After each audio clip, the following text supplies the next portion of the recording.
Hello and welcome back to my channel. My name is Muriel and in this video I'm going to do a review for Normal People. Normal People, a work of contemporary literary fiction published in 2018, is Sally Rooney's second novel. I'd vaguely heard of it and Sally Rooney as an author, but it is only because of my ex David that I decided to go ahead and read this. It is not a novel he specifically picked for my 2022 TBR, but one he thought I might still enjoy at some point when he mentioned it as a source of inspiration in a conversation we had about one of his potential literary projects. Normal People is really not the sort of thing I usually read, like not at all, but I trusted David's judgment and well, this novel turned out to be a massively unexpected new literary fiction favorite that absolutely wrecked my heart and triggered a meltdown when I finished it.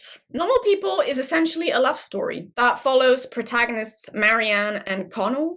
I can't for the life of me remember the last names, if they're ever mentioned. From the moment they first become close to one another as teenagers in the west of Ireland, I think, to the end of their time at university in Dublin. The narrative revolves around alternating periods of their coming together and coming apart, and around their struggles growing up as young adults. Theirs is thus a complicated and winding love story, as both their personalities and considerations of class, gender, and trauma is what I'm going to call it, place obstacles in their way, which they don't always work through as gracefully as they probably should, given their relative lack of maturity. Interestingly enough, Normal People's prose is probably the thing I found the least impressive about it. It was very ungarnished, shall we say, and angular.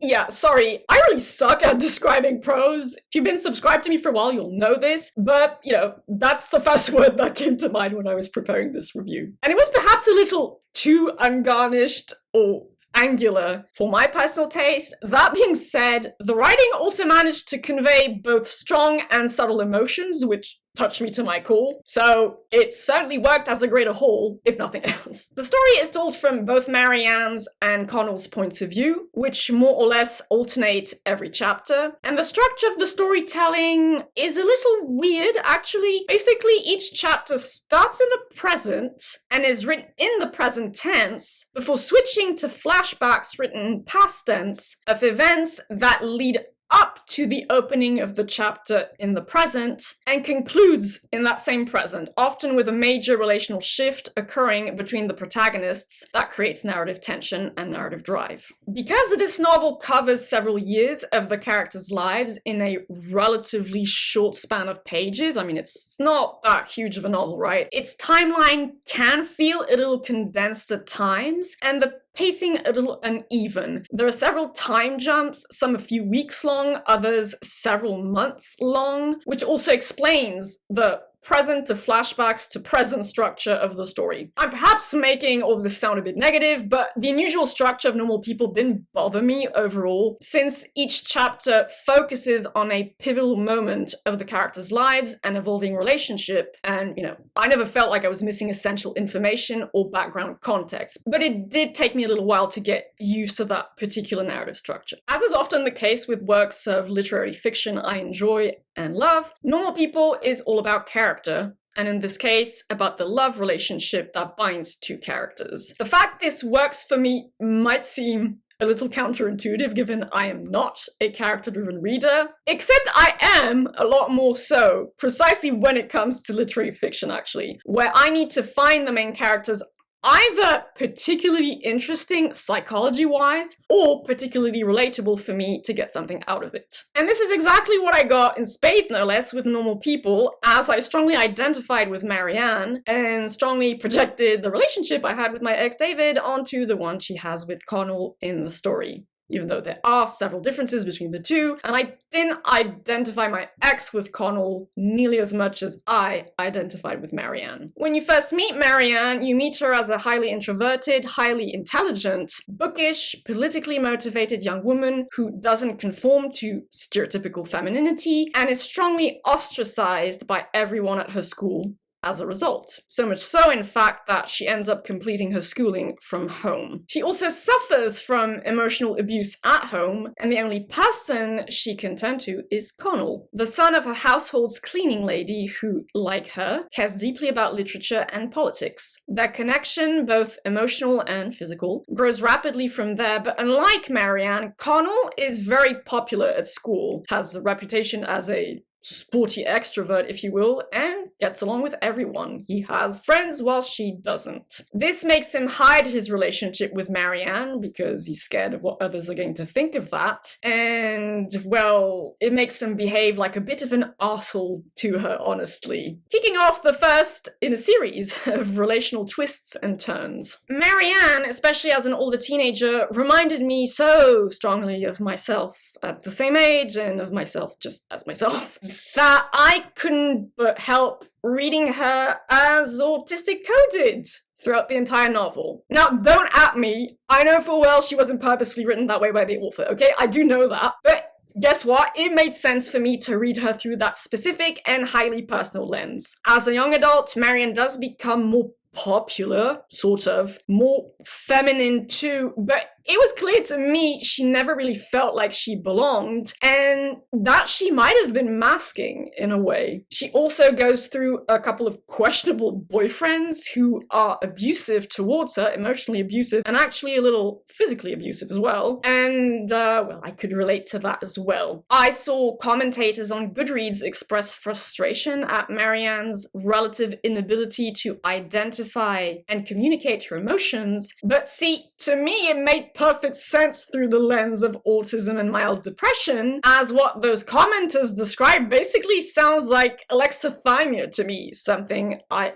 also have to a certain degree, by the way. Speaking of which, Normal People also features moderate mental illness representation through both Connell and Marianne. The former goes to therapy at one point in the story, talks about his thoughts of suicide, and he seems at that point to be pretty close to attempting suicide, and is, as a result, diagnosed with clinical depression, and he goes through treatment for that. Marianne, on the other hand, never goes to therapy herself, and this I've also seen criticized by some readers, but the thing is, both neurodivergent and traumatized people struggle with, well, self-esteem for one thing, and have a hard time reaching out for help for another. So, once again, this actually made perfect sense to me. Connell and Marianne are both complicated and unusual people. Strange, even, in the case of Marianne. But in the sense that, I'm a strange person. And both wish they could be normal people at times. In different ways, though, and with a different level of intensity. Connell especially struggles with the idea of ambition, of success, and status once he starts university, as he is no longer popular, but rather perceived as a bit of a provincial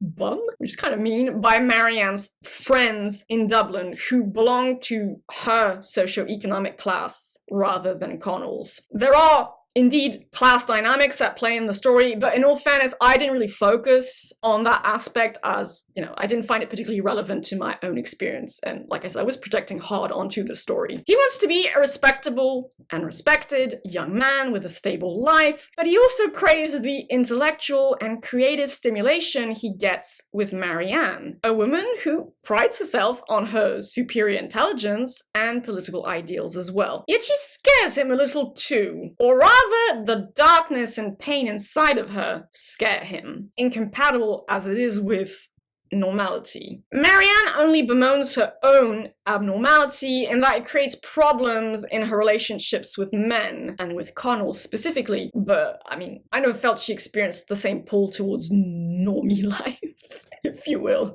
as he did. It is ultimately through their compatible differences from the norm that their bond and love emerges. They are best friends as well as lovers, and remain best friends and confidants even when they are not physically intimate with one another. They are essentially soulmates. That's what I call it. Kindred spirits who fit beautifully together, even if they don't always realize or appreciate it for what it is, especially given how young they are when they first come together. But despite the social pressures of secondary school and university they awkwardly trudge through, despite the emotional immaturity and inner struggles they have to deal with, despite the hurt they unwillingly inflict on one another, they cannot ultimately ultimately stay away from each other. This novel was all about the emotions and the emotional projection for me, so I find it a bit difficult to talk about themes in the way I usually do here. What I'm going to do instead is talk about the ideas and facets of the story that most impacted me emotionally. I'm pretty certain Normal People is not qualified as a romance in the traditional sense of the genre, but it is, as I've already stated, a love story. A story of two, sue me,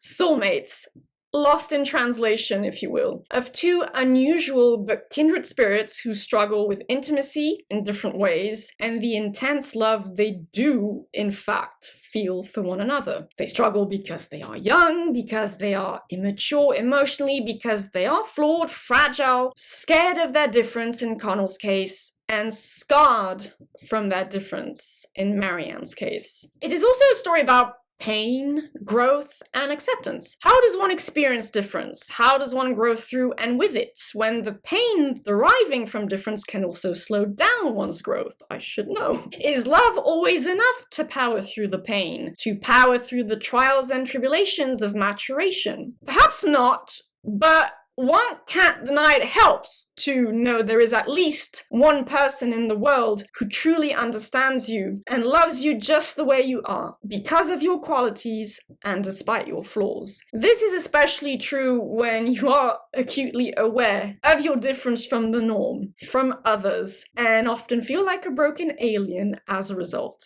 Once again, I should know. Acceptance of oneself, of one's experiences and feelings must, yes, ultimately come from the inside, but love and trust can serve as guiding lights on that journey, and that to me is just a fact. I also think Normal People touches, tangentially at least, upon the impact trauma can have on lonely and emotionally vulnerable people. In an unusual but interesting way, through Marianne's relationship to sexual power play. Marianne develops a need, or desire, but it's almost a need in her case, for sexual dominance in her partners. That, in my opinion, stems both from an unhealthy trauma-based place and a healthier love-based place, if that makes sense. She has at least two abusive relationships in the story, and in both instances, she expresses a need for submission, even violent submission, that clearly hurts her and makes her feel like garbage, because in a way, that's what she sometimes thinks about herself. Then one day she asks Connell, when they get back together at some point, to be dominant with her, and even to hit her actually, and this really disturbs him and distresses him because he's just not like that, and because he just doesn't understand the psychological mechanisms at play within Marianne's mind, and honestly, nor does she ultimately, until the end of the novel. In fact, her need for mild dominance play is what I'm going to call it with Connell stems from a need to be possessed by the one person she loves and understands more than anyone else in the world, and thus flips the worthlessness-derived need for dominance she experienced with her other boyfriends on its head. It might all ultimately derive from the emotional abuse she experienced growing up with her family, but look, in my opinion, once again, one expression of this need is clearly healthier and more life-affirming, if you will, than the other. A small point of criticism, though. I would have found it more convincing had the abuse she experienced come from an earlier romantic and sexual partner, like I experienced, rather than her family. Without going into TMI territory, I mention this specific emotionally impactful, for me, thread of theming because I viscerally related to it on a very personal level and have never seen this item of psychosexual function, is what I'll call it, written or even talked about this specific way in media before. And I'll leave it at that. I think we can all agree that any literary favorite will be a favorite because we relate to it in specific and unique ways that are informed by who we are, what we value, what we like to think about, and what we've experienced in our lives. But it's also true, good pieces of literature often feature elements that will appeal to most readers, somewhat regardless of their individuality. In the case of Normal People, however, I cannot stress enough the fact it worked for me so hard because of very specific and intimate reasons, and because of the very specific and personal way I interpreted it. I literally had a meltdown when I finished this page. I didn't simply cry tears of emotion like, many people do after they've absorbed an impactful piece of media or art. I fell apart in violent sobs, could barely breathe, and had to be given medication by my mother so I would calm down.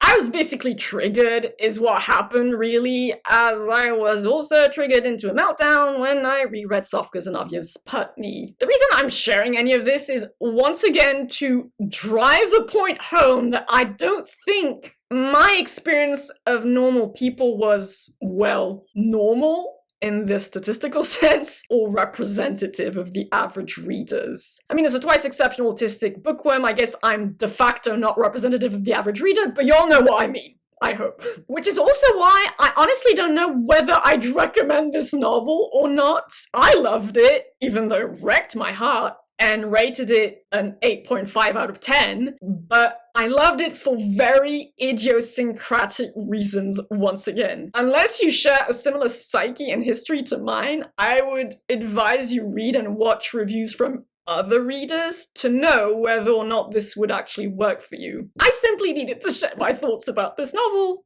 and so I did. I have absolutely no desire to check Sally Rooney's other 2 novels out, and I am absolutely not looking for love story recommendations, whether in the romance genre proper or not. This one, however beautiful, really hurt me actually, and reading about another intense love story would just trigger me again at this point. I am still grieving the relationship I had with a person I believe was a soulmate of mine, and I only read Normal People because he recommended it to me. Plain and simple. And don't get me wrong, I am glad I read this, but I paid an emotional price for it, and I don't particularly wish to do so again in the foreseeable future. This review was actually somewhat emotional for me. I was holding back some tears at some point because this book just hit me in the feels so fucking hard, and it just reminds me of David so bloody hard. So it's actually a bit difficult to talk about, funnily enough. Nonetheless, I hope you found this review interesting, entertaining, informative, whatever. And if you want to share your thoughts about it in the comments down below, please feel free to do so. But like I said, I am not looking for